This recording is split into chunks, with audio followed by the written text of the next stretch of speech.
ඔය කාමයේ වර්ධව හැසිරීම කියන්නේ සිල්පදයක් විතරක් නෙමෙයි.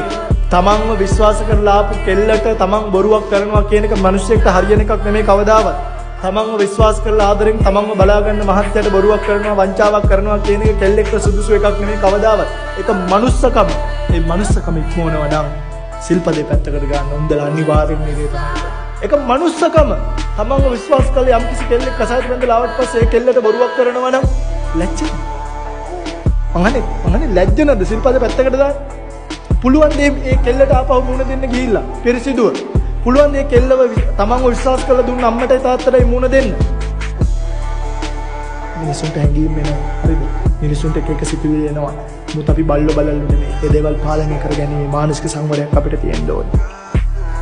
ඒක පාලනය කරගෙන මම මගේ මහත්යට බොරු කරන්නේ නැහැ මම මගේ නෝනාට බොරු කරන්නේ නැහැ කියන්නේ මනුස්සකම. අන්නේ දේවල් ඉක්මවන කිසිම කෙනෙක්ට ඊළඟ ආත්ම සැනසීමෙන් ලැබෙන්නේ